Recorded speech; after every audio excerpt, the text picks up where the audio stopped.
All Hallows, by Walter Delamere, Part 2. They meant well, them who came to see, full of talk and fine language, and went dumb away. I grant you they meant well, I allow that. They hummed and hawed, they smirked this, and they shrugged that, but at heart, sir, they were cowed, horrified, at a loss. Their very faces showed it, but if you ask me for what purpose such doings are afoot, I have no answer, none. But now, supposing you yourself, sir, were one of them, with your repute at stake, and you were called to look in at a house, which the owners of it, and them who had it in trust, were disturbed by it being re-edificated and restored by some agency unknown to them.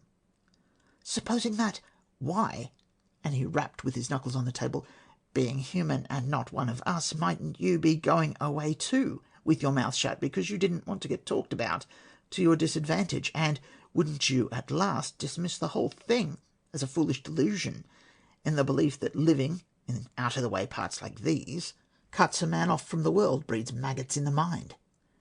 I assure you, sir, they don't, not even Canon Ockham himself to the full. They don't believe even me, and yet when they have their meetings of the chapter they talk and wrangle round and round about nothing else.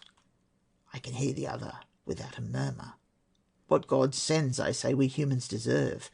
We have laid ourselves open to it, but when you buttress up blindness and wickedness with downright folly, why then, sir, I sometimes fear for my own reason. He set his shoulders as square as his aged frame would permit, and with fingers clutching the lapels beneath his chin, he stood gazing out into the darkness through that narrow inward window. "Ah, sir," he began again, "I have not spent 60 years in this solitary place without paying heed to my own small wandering thoughts and instincts. Look at your newspapers, sir. What they call the Great War is over, and he'd be a brave man who would take an oath before heaven that that was only of human designing. And yet, what do we see around us? Nothing but strife and juggleries and hatred and contempt and discord wherever you look. I am no scholar, sir, but so far as my knowledge and experience carry me, we human beings are living day to day what ought to have been done yesterday, and yet at a loss to know what's to be done tomorrow. And the church, sir, God forbid I should push my way into what does not concern me, and if you had told me half an hour gone by you were a regular churchgoer, I shouldn't be pouring out all this to you now. It wouldn't be seemly. But being not so gives me confidence by merely listening. You can help me, sir, though you can't help us. Centuries ago, and in my humble judgment rightly, we broke away from the parent stem and rooted ourselves in our own soil. But right or wrong, doesn't that of itself, I ask you, make us all the more open to attack from him who never wearies in going to and fro in the world, seeking whom he may devour? I am not wishing you to take sides, but a gentleman doesn't scoff. You don't find him jeering at what he doesn't rightly understand. He keeps his own counsel, and that's where, as I say, Canon Lee Shugar sets me doubting. He refuses to make allowances, though up there in London things may look different. He gets his company there, and then for him the whole kaleidoscope changes, if you take me." The old man scanned me in an instant, as if inquiring within himself whether, after all, I too might not be one of the outcasts. "You see, sir," he went on dejectedly, "I can bear what may be to come. I can, if need be, live on through what few years may yet remain to me and keep going, as they say, but only if I can be assured that my own inmost senses are not cheating and misleading me. Tell me the worst, and you will have done an old man a service he can never repay. Tell me, on the other hand, that I am merely groping along in a network of devilish delusions, sir. Well, in that case, I hope to be with my master, with Dr. Pomfrey, as soon as possible.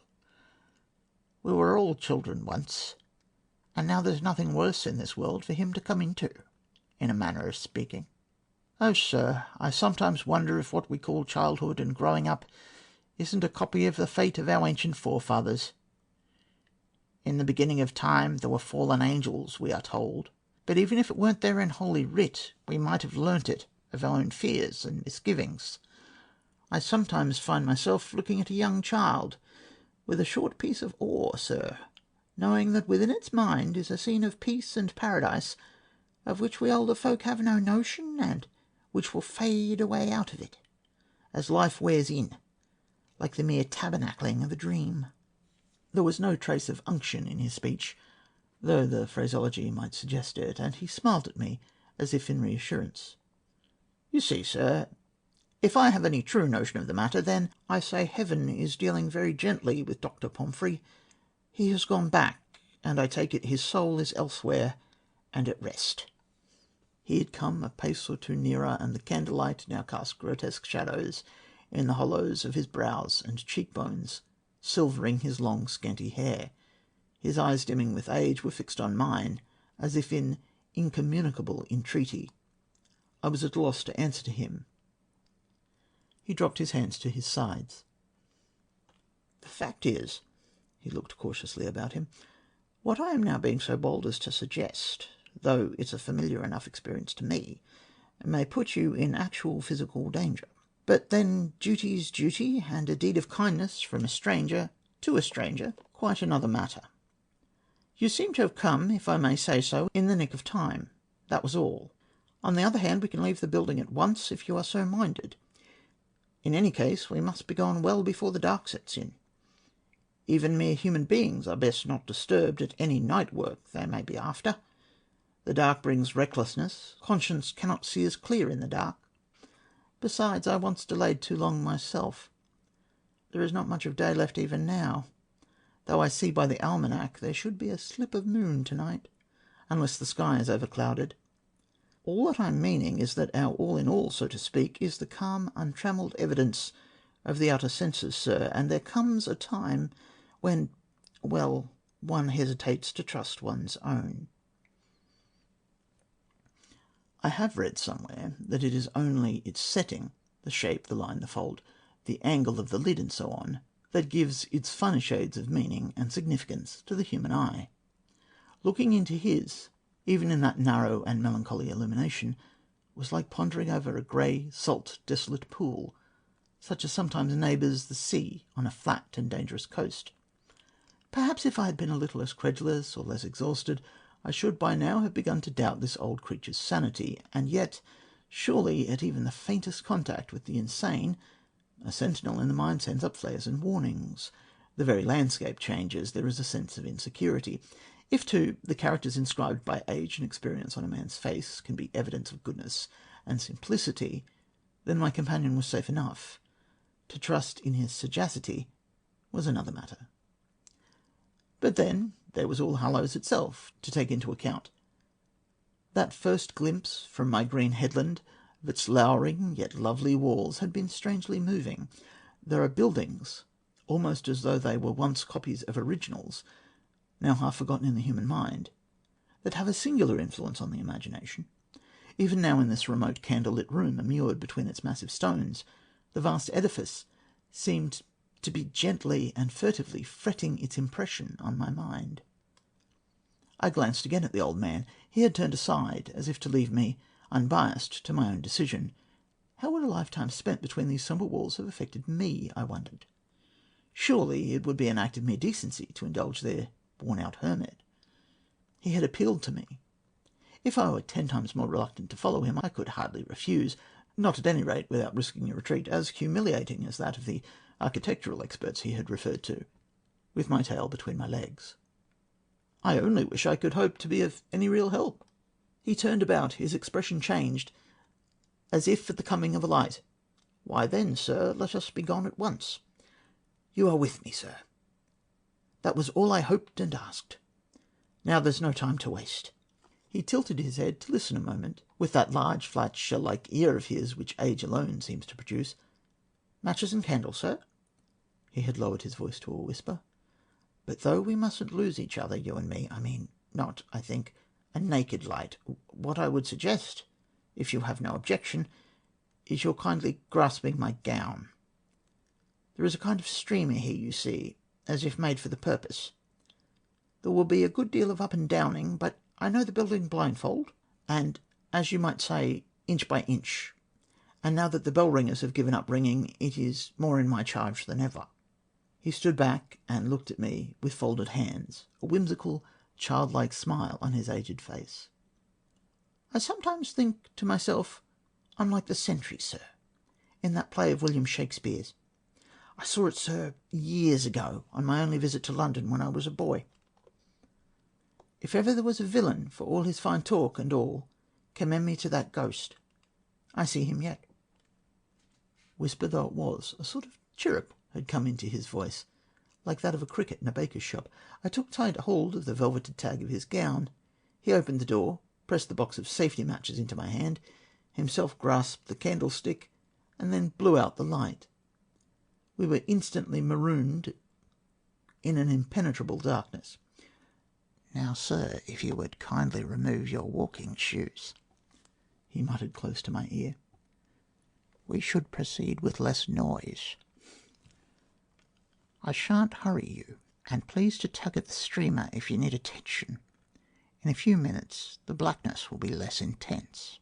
As I stooped down to loose my shoelaces, I heard my heart thumping merrily away.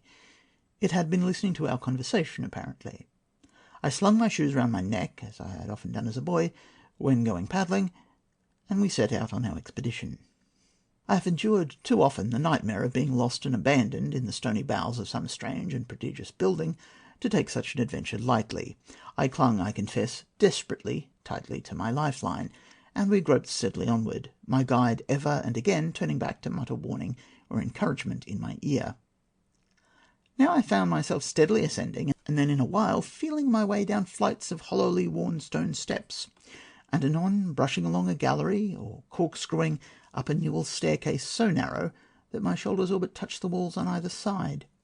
In spite of the sepulchral cold in these bowels of the cathedral, I was soon suffocatingly hot, and the effort to see became intolerably fatiguing.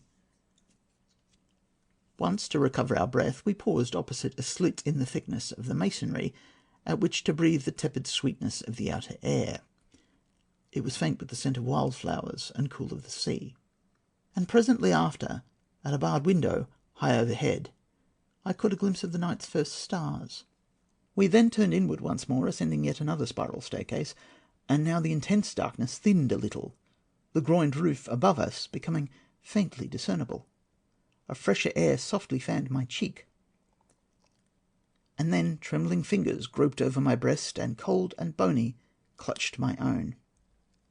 "Dead still, sir, here, if you please." So close sounded the whispered syllables, the voice might have been a messenger's within my own consciousness. "Dead still here. There's a drop of some 60 or 70 feet a few paces on." I peered out across the abyss, conscious, as it seemed, of the huge superincumbent weight of the noble fretted roof, only a small space now immediately above our heads. As we approached the edge of this stony precipice, the gloom paled a little, and I guessed that we must be standing in some coign of the southern transept, for what light the evening skies now afforded was clearer towards the right. On the other hand, it seemed that the northern windows opposite us were most of them boarded up or obscured in some fashion. Gazing out, I could detect scaffolding poles like knitting needles thrust out from the walls, and a balloon-like spread of canvas above them.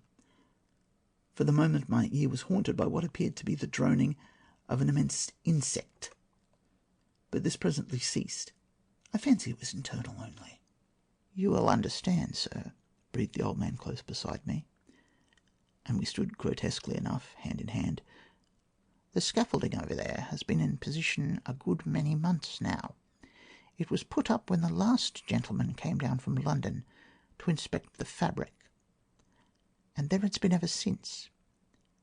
Now, sir, though I implore you to be cautious." I hardly needed warning. With one hand clutching my box of matches, the fingers of the other laced with my companions, I strained every sense, and yet I could detect not the faintest stir or murmur under that wide-spreading roof, only a hush as profound as that which must reign in the royal chamber of the pyramid of Cheops, faintly swirled in the labyrinths of my ear. How long we stayed in this position I cannot say, but minutes sometimes seem like hours, and then, without the slightest warning, I became aware of a peculiar and incessant vibration. It is impossible to give a name to it. It suggested the remote whirring of an enormous millstone, or that, though without definite pulsation, of revolving wings, or even the spinning of an immense top. In spite of his age, my companion apparently had ears as acute as mine. He clutched me tighter a full 10 seconds before I myself became aware of this disturbance of the air. He pressed closer. "Do you see that, sir?"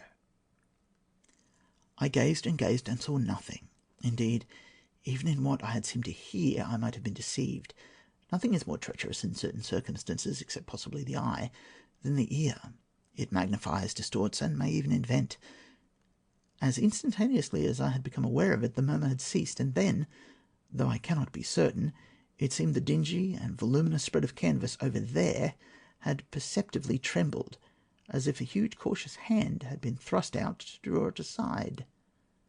No time was given me to make sure. The old man had hastily withdrawn me into the opening of the wall through which we had issued, and we made no pause in our retreat until we had come again to the narrow slit of window which I have spoken of, and could refresh ourselves with a less stagnant air.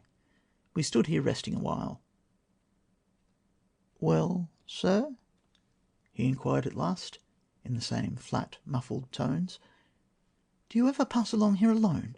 I whispered. "Oh, yes, sir. I make it a habit to be the last to leave, and often the first to come, but I am usually gone by this hour." I looked close at the dim face in profile against the narrow oblong of night. "It is so difficult to be sure of oneself," I said. "Have you ever actually encountered anything? Near at hand, I mean." "I keep a sharp lookout, sir. Maybe they don't think me of enough importance to molest. The last rat, as they say." "But have you?" I might myself have been communicating with the phantasmal genius loci of All Hallows, our muffled voices, this intense caution and secret listening, the slight breathlessness, as if any instant one's heart were ready for flight. "But have you?" "Well, yes, sir, and in this very gallery they nearly had me, sir. But by good fortune there's a recess a little further on, stored up with some old fragments of carving from the original building. 6th century or so, it said. Stone capitals, heads and hands, and the like. I had my warning and managed to leap in there and conceal myself, but only just in time. Indeed, sir, I confess I was in such a condition of terror and horror I turned my back." "You mean you heard but didn't look, and something came?" "Yes, sir. I seemed to be reduced to no bigger than a child huddled up in that corner. There was a sound like clanging metal, but I don't think it was metal. It drew near at a furious speed and passed me, making a filthy gust of wind. For some instants I couldn't breathe. The air was gone." "And no other sound?" "No other, sir, except out of the distance a noise like the sounding of a stupendous kind of gibberish. A calling, or so it seemed. No human sound. The air shook with it. You see, sir, I wasn't myself of any consequence, I take it, unless a mere obstruction in the way. But I've heard it said somewhere that the rarity of these happenings is only because it's a pain and a torment and not any sort of pleasure for these beings, such apparitions, sir, good or bad, to visit our outward world. That's what I've heard said, though I can go no further. The time I'm telling you of was in the early winter, November. There was a dense sea fog over the valley, I remember. It eddied through that opening there into the candlelight like flowing milk. I never light up now, and if I may be forgiven the boast, sir, I seem to have almost forgotten how to be afraid. After all, in any walk of life a man can only do his best, and if there weren't such opposition and hindrances in high places, I should have done nothing to complain of. What is anybody's life, sir, come past the gaiety of youth, but marking time? Did you hear anything then, sir?" His gentle monotonous mumbling ceased, and we listened together. But every ancient edifice has voices and soundings of its own. There was nothing audible that I could put a name to, only what seemed to be a faint perpetual stir or whir of grinding, such as, to one's overstimulated senses, the stablest of stones set on top of one another, with an ever so slightly varying weight and stress, might be likely to make perceptible in a world of matter. A world which, after all, they say, is itself in unimaginably rapid rotation, and under the tyranny of time. No, I hear nothing, I answered, but please don't think I am doubting what you say. Far from it. You must remember I am a stranger, and therefore the influence of the place cannot but be less apparent to me. And you have no help in this now? No, sir, not now. But even at the best of times we had small company hereabouts, and no money. Not for any substantial outlay, I mean, and not even the boldest suggests what's called a public appeal. It's a strange thing to me, sir, but whenever the newspapers get hold of anything, they turn it into a byword and a sham. Yet how can they help themselves, with no beliefs to guide them, and nothing to stay their mouths except talk about what, for sheer human decency's sake, they daren't talk about? But then who am I to complain? And now, sir," he continued with a sigh of utter weariness, "if you are sufficiently rested, would you perhaps follow me on to the roof? It's the last visit I make, though by rights perhaps I should take in what there is of the tower. But I'm too old now for that, clambering and climbing over naked beams, and the ladders are not so safe as they were." We had not far to go. The old man drew open a squat, heavily ironed door at the head of a flight of wooden stairs. It was latched but not bolted, and admitted us at once to the leaden roof of the building, and to the immense amphitheatre of evening. The last faint hues of sunset were fading in the west, and silver-bright Spica shared with the tilted crescent of the moon the serene, lagoon-like expanse of sky above the sea. Even at this height the air was audibly stirred with the low lullaby of the tide. The staircase by which we had come was surmounted by a flat penthouse roof about 7 feet high. We edged softly along, and paused once more to find ourselves now all but tete-a-tete with the gigantic figures that stood sentinel at the base of the buttresses to the unfinished tower. The tower was so unfinished, indeed, as to wear the appearance of the ruinous, besides which what appeared to be scars and strains as if of fire were detectable on some of its stones, reminding me of the legend, which years before I had chanced upon, that this stretch of coast had more than once been visited, centuries ago, by pillaging Norsemen. The night was unfathomably clear and still. On our left rose the conical bluff of the headland, crowned with the solitary grove of trees, beneath which I had taken refuge from the blinding sunshine that very afternoon. Its grasses were now hoary with the faintest moonlight. Far to the right stretched the flat cold plain of the Atlantic, that enormous darkened looking-glass of space, only a distant lightship ever and again stealthily signalling to us with a lean phosphoric finger from its outermost reaches. The mere sense of that abysm of space, its waste powdered with the stars of the Milky Way, the mere presence of the stony Leviathan on whose back we two humans now stood, dwarfed into insignificance beside these gesturing images of stone, were enough of themselves to excite the imagination. And whether matter of fact or pure delusion, this old verger's insinuations that the cathedral was now menaced by some inconceivable danger and assault had set my nerves on edge. My feet were numb as the lead they stood upon, while the tips of my fingers tingled as if a powerful electric discharge were coursing through my body. We moved gently on, the spare shape of the old man a few steps ahead, peering cautiously to right and left of him as we advanced. Once with a hasty gesture he drew me back and fixed his eyes for a full minute on a figure, at 2 removes, which was silhouetted at that moment against the starry emptiness. A forbidding thing enough, viewed in this vague luminosity, which seemed, in spite of the unmoving stare that I fixed on it, to be perceptibly stirring on its wind-worn pedestal. But no. All's well, the old man mutely signed to me as we pushed on. Slowly and cautiously, indeed, I had time to notice in passing that this particular figure held stretched in its right hand a bent bow, and was crowned with a high weather-worn stone coronet. One and all were frigid company. At last we completed our circuit of the tower, had come back to the place we had set out from, and stood eyeing one another like two conspirators in the clear dusk. Maybe there was a tinge of incredulity in my face. "No, sir," murmured the old man. "I expected no other. The night is uncommonly quiet. I noticed that before. They seem to leave us at peace on nights of quiet. We must turn in again and be getting home." Until that moment I had thought no more of where I was to sleep or to get food, nor had even realized how famished with hunger I was. Nevertheless, the notion of fumbling down again out of the open air into the narrow inward blackness of the walls from which we had just issued was singularly uninviting. Across these wide flat stretches of roof there was at least space for flight, and there were recesses for concealment. To gain a moment's respite, I inquired if I should have much difficulty in getting a bed in the village. As I had hoped, the old man himself offered me hospitality.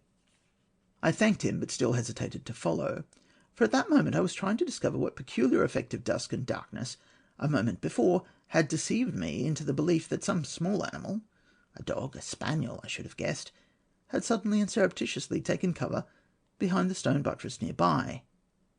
But that apparently had been a mere illusion. The creature, whatever it may be, was no barker at any rate. Nothing stirred now, and my companion seemed to have noticed nothing amiss. "You were saying," I pressed him, "that when restorations of the building were in contemplation, even the experts were perplexed by what they discovered. What did they actually say?" "Say, sir?" Our voices sounded as small and meaningless up here as those of grasshoppers in a noonday meadow. "Examine that balustrade which you are leaning against at this minute. Look at that gnawing and fretting, that furrowing above the lead. All that is honest wear and tear, constant weathering of the mere elements, sir, rain and wind and snow and frost. That's your honest natura work, sir. But now compare it, if you please, with the St. Mark here. And remember, sir, these images were intended to be part and parcel of the fabric, as you might say. Sentries on a castle, symbols, you understand." I stooped close under the huge grey creature of stone until my eyes were scarcely more than 6 inches from its pedestal, and unless the moon deceived me, I confess I could not find the slightest trace of fret or friction. Far from it.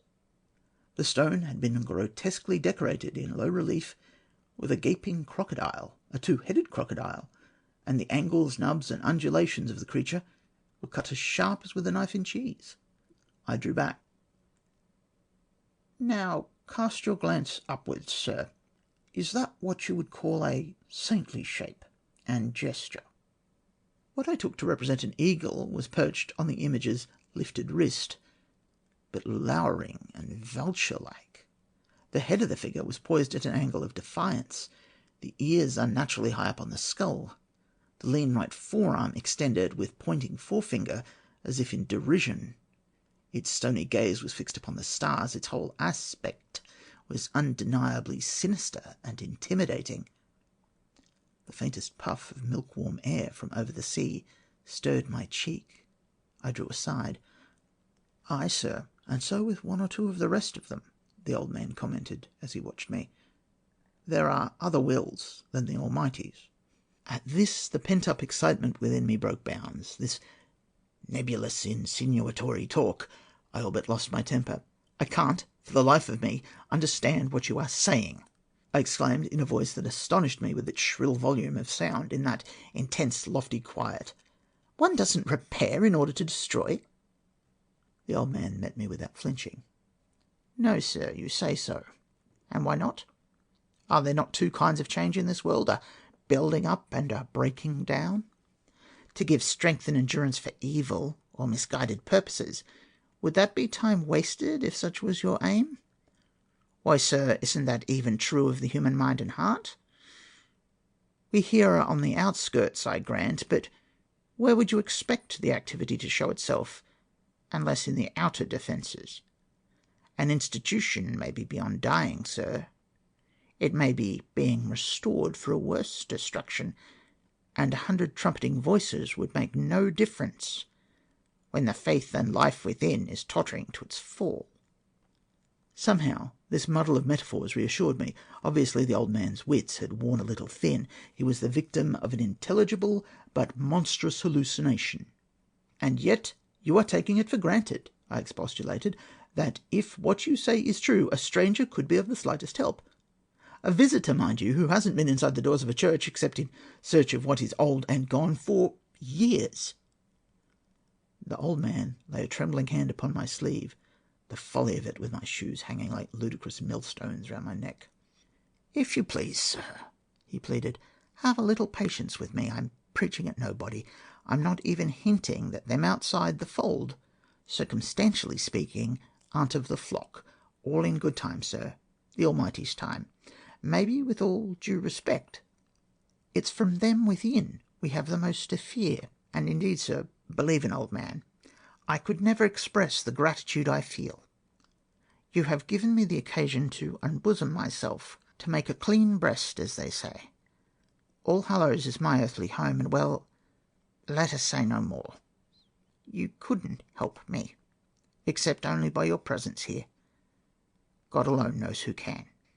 At that instant, a dull, enormous rumble reverberated from within the building, as if a huge boulder or block of stone had been shifted or dislodged in the fabric, a peculiar grinding, nerve-racking sound, and, for the fraction of a second, the flags on which we stood seemed to tremble beneath our feet. The fingers tightened on my arm. "Come, sir, keep close. We must be gone at once," the quavering old voice whispered. "We have stayed too long." But we emerged into the night at last without mishap. The little western door, above which the grinning head had welcomed me on my arrival, admitted us to terra firma again, and we made our way up a deeply sandy track, bordered by clumps of herb agrimony and fennel and hemlock, with vipers, bugloss, and sea poppy blooming in the gentle dusk of night at our feet. We turned when we reached the summit of the sandy incline and looked back. All Hallows, vague and enormous, lay beneath us in its hollow, resembling some natural prehistoric outcrop of that sea-worn, rock-bound coast, but strangely human and saturnine. The air was mild as milk, a pool of faintest sweetness, gorse, bracken, heather, and not a rumour disturbed its calm, except only the furtive and stentorious sighings of the tide. But far out to sea and beneath the horizon, summer lightnings were now in idle play, flickering into the sky like the unfolding of a signal, planet to planet, then gone. That alone, and perhaps too this feeble moonlight, glinting on the ancient glass, may have accounted for the faint vitreous glare that seemed ever and again to glitter across the windows of the northern transept far beneath. And yet how easily deceived is the imagination! This old man's talk still echoing in my ear, I could have vowed this was no reflection but the glow of some light, shining fitfully from within outwards. The old man paused beside a flowering bush of fuchsia at the wicket gate leading into his small square of country garden.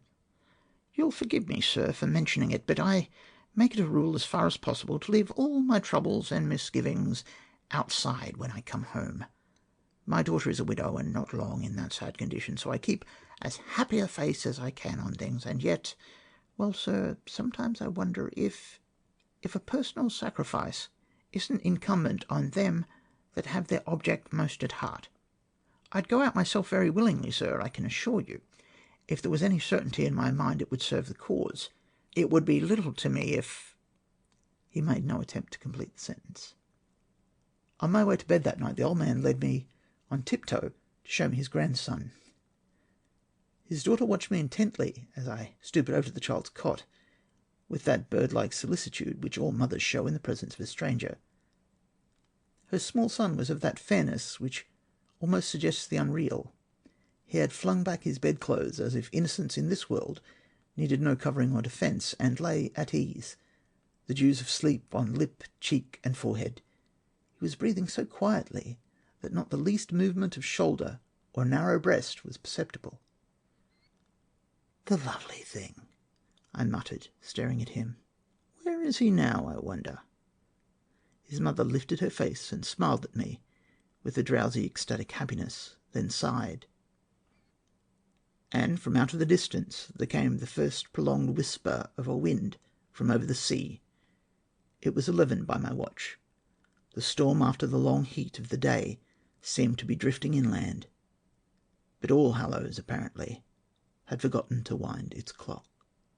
End of All Hallows, Part 2. Recording by Timothy Ferguson, Gold Coast, Australia.